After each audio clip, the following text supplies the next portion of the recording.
Yo, what is going on, guys? Welcome back to another YouTube video. Today we'll be breaking down the full card of Edwards versus Brady.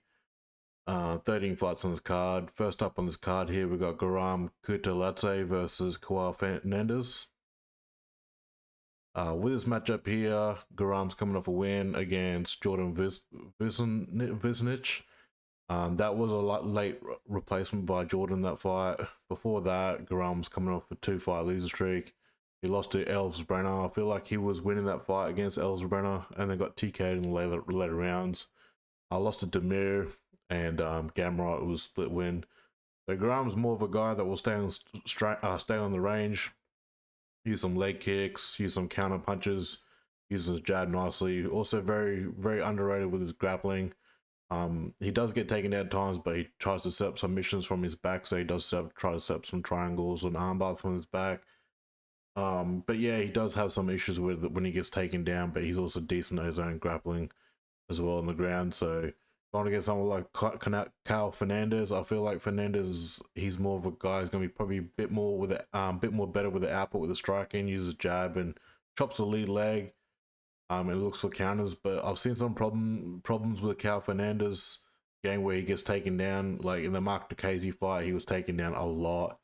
So he does. That's also an issue, and he's coming off a KO win against Muhammad Yahya. So yes, he does have some power in his hands. So I'm gonna have to go with Guram with this pick here. I feel like he's definitely gonna be better on the ground there. I feel like he will try to get this fight to the ground and use some clinch and grappling and not let Kauê Fernandes stay on the feet too much. So 9% going Fernandes and 91% Kutateladze. So I'm going to go with 90%, 91% Kutateladze as well. The Kutateladze is a pick here. Sorry about that. Next up, we've got Herbert versus Chris Padilla. With this matchup here, Herbert's record's been all over the shop. He was one time a big prospect coming in, was looking to take over, but hasn't really gone that way. He's fought Elliot Tybura. He did land a head kick on Tybura back in that fight. Carl Nelson win, draw, Klein. Lost to Ferraz Ziam and had a win against Rolando Padilla. Herbert's another guy who also stays in range and tries to chop the lead leg. He does throw probably, he'd definitely be the fighter throwing more output in this one. Chris Padilla is more patient on the striking from what I've noticed. So Herbert probably will be try to chop the lead leg, use a jab. Does have some power on the right straight as well. He also does throw some head kicks, and he's another guy. He's got some underrated grappling as well there on the ground. So he's decent as grappling, but yeah, he's definitely coming up in age then, 36 years old, and going against someone like Chris Padilla. He's a guy that would also does chop the lead leg and uses some front kicks to the body. Output I wouldn't say very low, but it's definitely a low output. He does pick his shots pretty well, Padilla. He did finish off Ronzu, which was I was actually quite surprised. Ronzu also picked up a nice win there. He's working with City Kickboxing. Had a submission win over James Lontop. So Chris Padilla does use takedowns at times when he wants to, but more so he's been looking to stay in the striking. Also a threat on the ground there with his grappling and setting up submissions. So look, I'm gonna go Padilla because just Herbert's been all over the place. He's definitely a guy I can look for the upset, but I feel like he's gonna get chinned in this fight too. So he does leave some openings to get countered and get stunned there on the stand up. So I'm gonna go Chris Padilla. I feel like he defensively is gonna be a lot more better on the striking. That he would not leave openings with his chin high, like compared to what Herbert does. So 35% Herbert, 65% Padilla. Padilla's a pick here. Next up, we've got Kavanagh versus Felipe dos Santos. With this matchup here, Kavanagh's coming off Contender Series. He had a knockout there. He did fight in Cage Warriors before the UFC. Had a win against Jose Ochoa. He was definitely a little bit tested there. He went to a decision, so he's another guy who'll stay on the range and chop the lead leg, front kicks, and use side kicks. Uses jab. Try to be in and out of the pocket with like be more technical with the striking. Also, try throws a lot of head kicks too, from what I've seen. So, does definitely have a lot of powerful right hand. He hasn't really used his grappling much in the UFC because the fight hasn't really hit the ground. But you see his Cage Warriors fight, he does use his clinching a bit and does use grappling and tries to get some takedowns as well. So yeah, you'll see his Cage Warriors fights does try to get the fight to the ground, uses takedowns and grappling. It hasn't really showed that in the UFC. So going against someone like Felipe dos Santos, I don't mind Dos Santos. I like Dos Santos. But Dos Santos has some issues with his takedowns as well, and he does lose a lot of positions on the ground from what I've noticed as well with the scrambles. So Felipe dos Santos, he's another guy that's a striker. He's more of a Muay Thai shoot the boxer he works with, and yeah, he's another guy who chop the legs and use a lot of Muay Thai. Clinching as well, he does clinch a fair bit, use knees to the body and elbows. But yeah, it does get a bit. Does wouldn't say yeah, it does, that does sometimes like get too much with the striking, like does overload with the punches and gets taken down. Not very good at the fence either. Like when he does get clinched up the fence, he does get taken down and he does lose positions at times too. So that's one of the biggest issues with Felipe dos Santos is losing position on the ground, and he's not very good on the ground. Did lose to Andrey Lima, won against Victor by split, and lost by Manel. Lost, that was a short notice for the Manel Capo fight, but definitely exciting fighter. But yeah, it does have to work on his ground game a little bit. So I'm gonna go with Kavanagh. I feel like he's gonna be better on the ground compared to Dos Santos. So, but I think Kavanagh would definitely use a bit of grappling and get some takedowns. He won't stay on the stand up here. So Kavanagh's a pick here, 10% Dos Santos. Next up, we've got Caolán Loughran versus Nathan Fletcher. So with his matchup here, Loughran is coming off a loss there against Jake Hadley. It's not a very good look because Jake Hadley's not even in the UFC. So Loughran is not someone who I expected to be honest. I thought he looked pretty decent coming out of the Cage Warriors. But yeah, he's another guy with his striking. I don't really rate his striking too well. He does struggle to close the distance.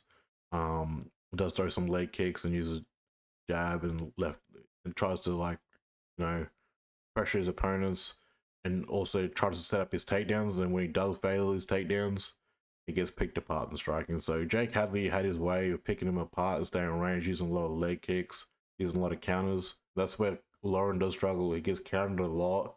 He just doesn't know how to close the distance. But yeah, he'd be more of a guy be looking to get the takedowns and use his grappling.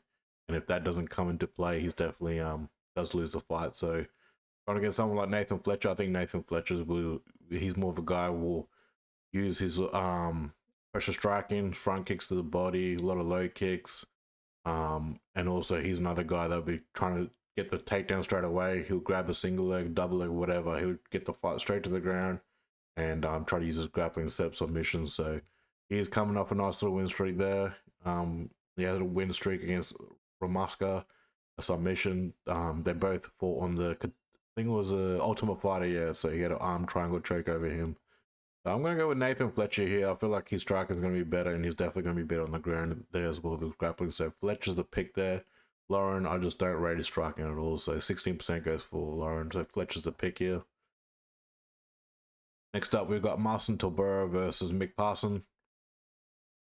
This is an interesting fight. Marcin Tybura is coming off a win against Jonathan Nunes. He did get dropped by Nunes early in the fight and then used his grappling, got takedowns, and used the ground and pound to get a win. So he does have the experience with his grappling. He's got the experience with his grappling, and also very good setup submissions. But stand-up's been a bit tricky. Like, I don't really rate his stand-up too much, and he doesn't have the best output. He does get chinned a fair bit on the stand-up. Throws some leg kicks, but yeah, jabs, but leaves a lot of openings too to get countered.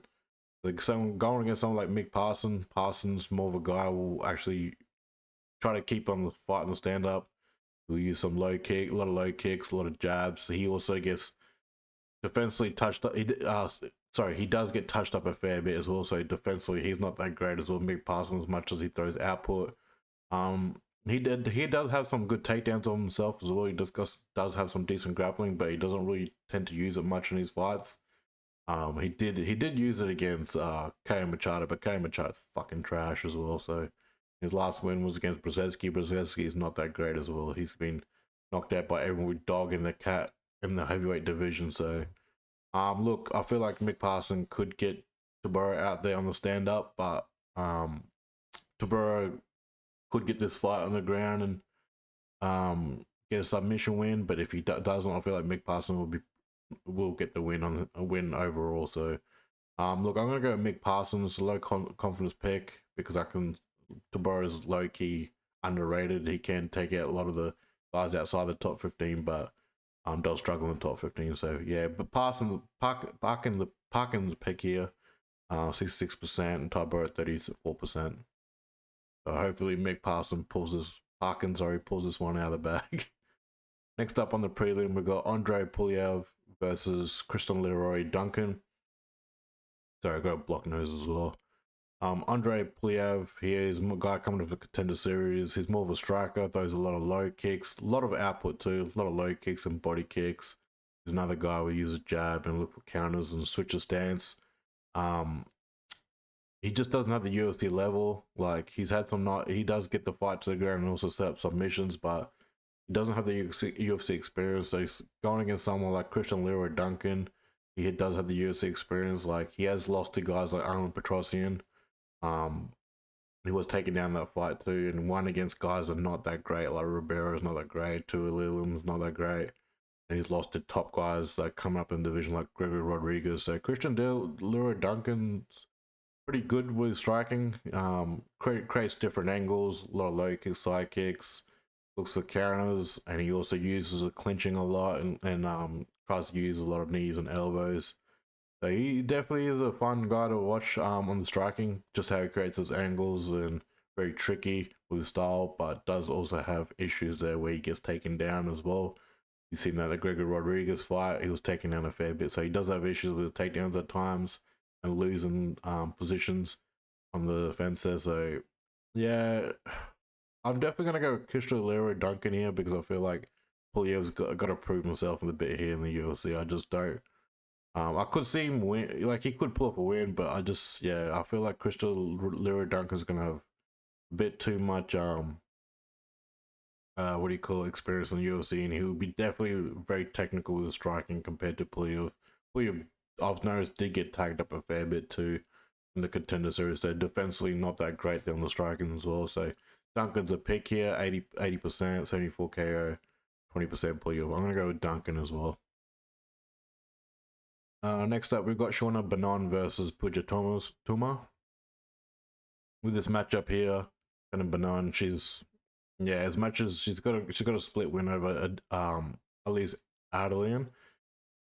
Oh, she's not that great as well. Like as much as she's 6-1 on the record, she's had a loss there against Bruna Brazil, but Bruna Brazil's looks like she's climbing up. She'll be up there in the rankings too. So Shauna Banon here, like, more of a striker than anything. She'll throw a lot of low kicks and side kicks, a lot of jabs and straights, but defensively she gets tagged up. Like she's not great on the defensive striking. She gets hit a lot, and she also gets taken down a fair bit as well. So I've noticed that in her game where she doesn't have really much of an answer when she gets taken down from the cage or just general takedowns. She's just not very good defensively. Going to this, but this will be more of a strikers matchup because I don't really see Puja Toma setting up takedowns or anything. But Puja Toma is more of a striker as well. I don't really rate his striking, to be honest. So she'll stay on the outside, throw a lot of low kicks, and same as Shauna Banon, a lot of side kicks and a lot of 1-2s, but defensively not that great herself. So both girls, as much as they throw offensive, defensively they're not that great as well. So they're pretty bad fighters, to be honest. I don't really see these girls been in the UFC for too long. More so Puja Toma. I feel like her last fight was a bit of a robbery. Like she did not win that fight against Ray and Amanda, so I feel like that was a bullshit call by the judges. So look, I'm gonna go with Banon here. Shauna Banon, very 70% Toma, but both girls are fucking shit, man. So I don't really care who wins or loses in this fight. It's a really bad fight on the card. So Shauna Banon is a pick there. Next up on the main card, Jordan Vucenic versus Chris Duncan. Jordan's coming off a loss, like I said before when I broke down that fight. He was a late replacement against Guram. Guy on the striking wise, not too much output. He will target the lead leg, and yeah, it doesn't more so uses jab pretty well. His striking is not bad. He's pretty calculated, but he doesn't really throw much output. He's more of a guy who will try to get the takedown and use his grappling, and very good in set up submission. So he's got a lot of submission wins on the Contender Series. Yeah, pretty much first time he's gone to a decision against Guram, and he put up a decent fight in that one too in late notice. Like, he looked good in the first round, did drop Guram, but later rounds he was out grappled and whatnot. But we'll see what he's like with full camp going against someone like Chris Duncan. I don't really rate his striking too well either. I feel like he leaves a lot of openings with his chin up too. He did have a win against Yanal, but Yanal broke his hand in that fight.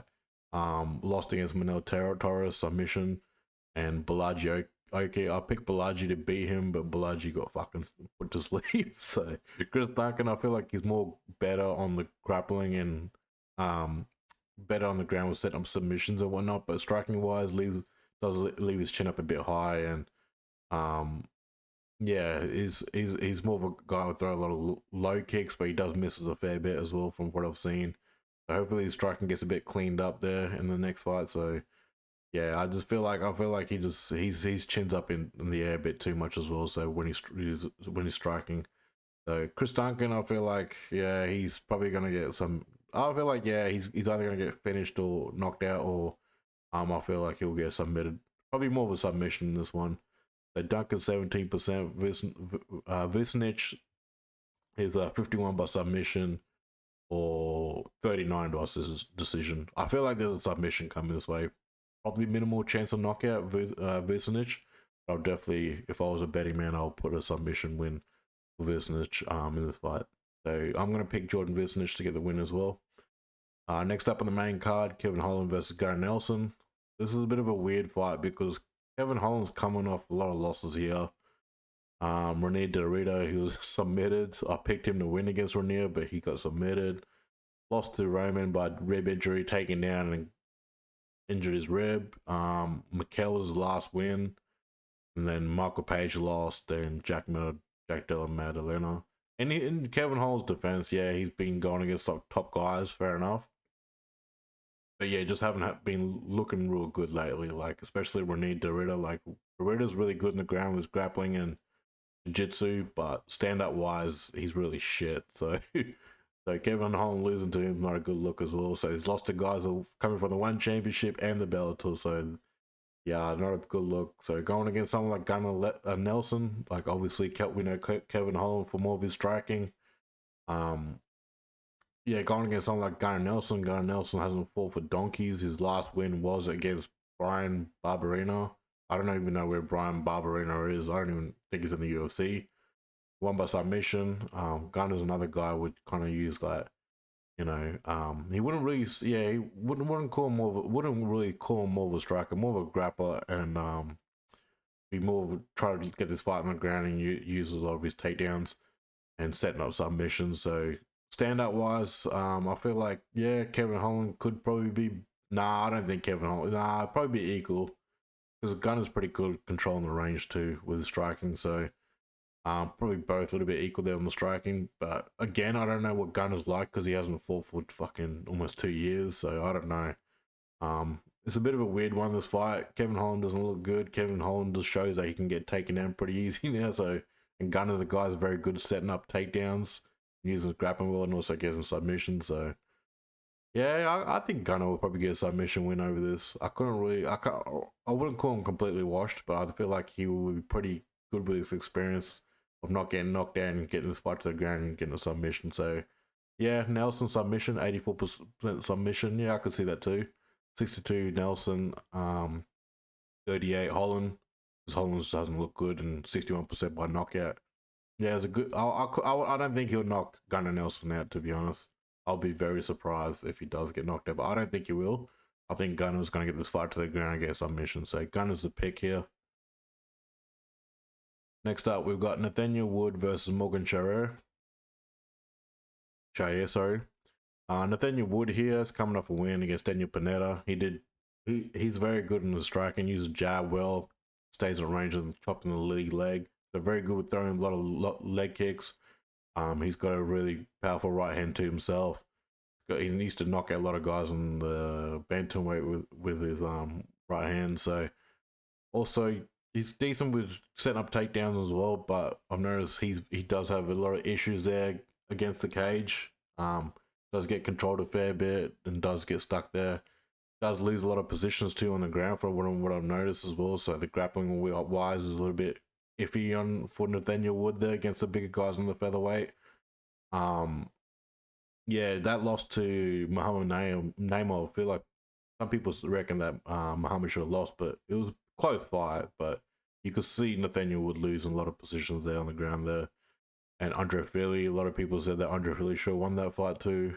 So another close one. So it's a bit of a tricky one for Nathaniel Wood. I feel like a lot of people are looking past Morgan Charrière here. So Morgan Charrière, he's another guy who's coming off a knockout loss. But Gabriel Miranda, I don't really rate him in the stand-up too much. He's not very. I don't think he's that great.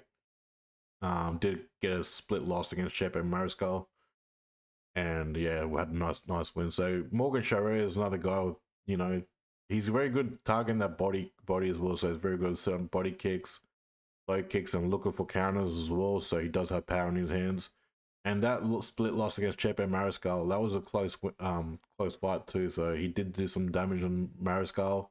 Yeah, there was a lot of grappling in that fight, and back and forth. So Charrière's ground game is pretty good too. Like, he is very good in set up submissions on the ground too. He's got very good grappling as well. So, yeah, he's very underrated. I feel like he's getting overlooked here a little bit by the community. People are going 64% Wood and Charrière 36. I think Charrière is going to get this win. I'm going to go with Morgan Charrière, 36%. I'm going to go against the community here with 64% Wood. I think Charrière is getting a little bit very underrated here. So I feel like he won't, as long as he doesn't get touched up by Nathaniel Wood's jab, and switches stance and stays on the outside and picks his shots, kind of like target Wood's lead leg as well. And yeah, try to get the fight to the ground, uses grappling as well. I feel like he'll be better than winning the positions than Nathaniel Wood on the ground. And yeah, try to use the grappling and on the takedowns more, and try to keep it on the cage where Wood does struggle a bit. So I think that would be a nice game plan for Morgan Charrière. So Charrière is a pick here by me. Next up, we've got Molly McCann versus Istela Nunes. This is another bullshit matchup. This is just for hyping up Molly McCann. Get her to win in the UFC, because Istela Nunes hasn't had a win since almost 7 years ago, since the one championship. So Molly McCann, she's come off a loss there against Britain Brazil, was taken down a fair bit. So much as she's good offensively, she's pretty bad defensively. So had a nice little KO wins against Hannah Goldie, which she's pretty shit. Lost against Aaron Blanchfield, taken down and submitted by Mora, Orienta Armbar, and Diana Belbita. She submitted Diana. Diana's not that great, and then lost to Brito. So yeah, she just knocks out cans and gets a win. That's pretty much it. And this is probably going to be, I feel like this fight, they're trying to set her up, but man, Istela, as much as Stella's coming off a losing streak there, I feel like she does throw a lot of out. She's actually not that bad in the striking, but yeah, she's got also issues getting taken down as well in her fight. So she lose against like Victoria, where she disclared her elbow there, Yasmin, Sam Hughes. So because yeah, if you lose to Sam Hughes, yeah, Molly McCann could not probably get you finished. So yeah, I don't know. Like, Istela Nunes, so yeah, her striking is okay, but she gets taken out a fair bit as well. Like, she does a lot of low kicks and uses counters, uses jabs and straight shots, but she's shit too as well in the striking. She gets touched up a fair bit. So I don't know. I don't know. I feel like, yeah, Molly will probably get this win. Try to get the fight to the ground as well. She'll probably use a bit of clinching against the cage there and use knees and elbows. But she probably want to get a knockout. I don't know. But yeah, I don't know. I don't really care about his fight. 6% Nunes, 94% McCann. Yeah, I'm gonna go with McCann as well. I think they're setting her up to win here. Just by looking at Istela Nunes' footage, she's not very good. She hasn't had a win in the UFC, so Molly McCann's the pick here. I don't really care about that fight. Next up, Jan Błachowicz versus Carlos Ulberg. Jan is coming off a loss, a draw, and then a win. So the draw was obviously for the belt, and Rakic win there by leg injury, and before that, a loss against Teixeira submitted. So his last decent win was Israel Adesanya, 42 years old. Arguing about that, he did get pissed off about losing to Alex Pereira, but it is what it is. Jan Błachowicz was using a lot of takedowns in that fight, but he wasn't really throwing much damage off either. So Jan Błachowicz is more known for, throwing a lot of leg kicks, body kicks. He's got a decent jab on him too, and more known for like trying to get the fight to the ground, uses grappling. But yeah, he hasn't fought for almost 2 years now. He's getting a bit up there with age, 42 years. Going against like Carlos Ulberg. I don't think Ulberg would knock Błachowicz out. Probably get a decision win here. So more of a younger guy coming up, stays at range, throwing a lot of leg kicks, uses his jab as well, and looking for counters. Coming out of city kickboxing as well. So, and his takedown defense is not too bad. It's pretty up there. So I feel like, yeah, he probably would defend some takedowns with Jan Błachowicz as well. So it is a 50-50 fight. I just don't know what type of Jan we're going to get. I know Jan announced that he's going to be working on more cardio as well, and then lifting weights and whatnot. So yeah, it's a 50-50 fight, but I'm going to go with a guy who's more hungry in this fight and coming up and more younger. I don't know what Jan's going to be like. So I'm going to go with 58% with Ulberg and 42% Błachowicz. So I hope Ulberg will win. If Ulberg does get this win, he might even be next in title after the rematch with Pereira versus Ankalaev. So yeah, we got the main event: Leon Edwards versus Sean Brady. Leon Edwards is coming off a loss.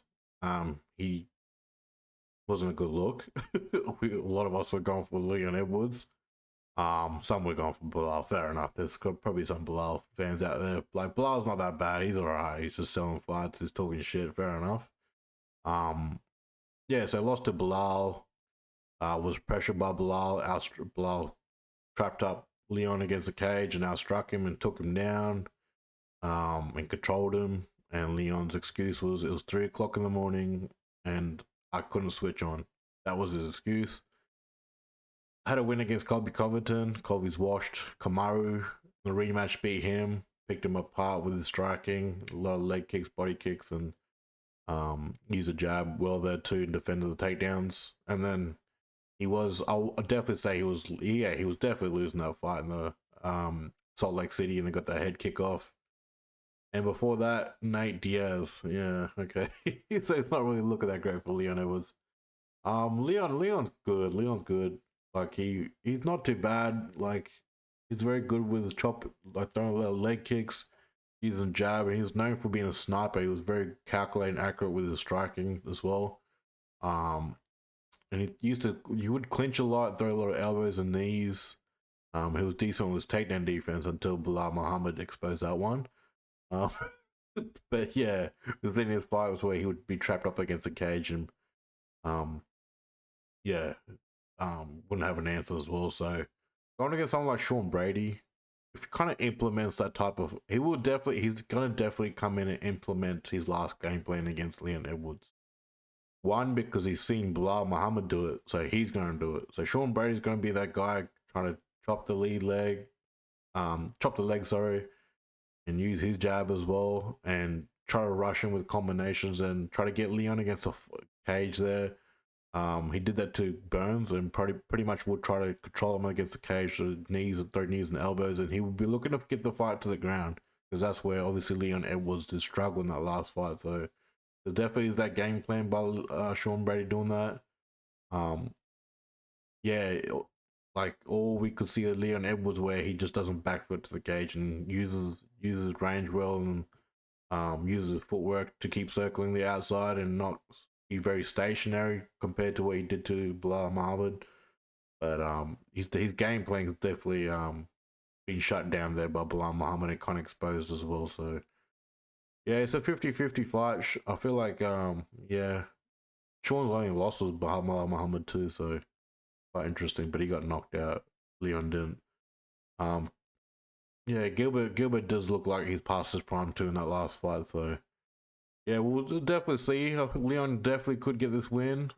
It's hard for me to pick Leon, to be honest. I just don't know what type of Leon we're gonna get.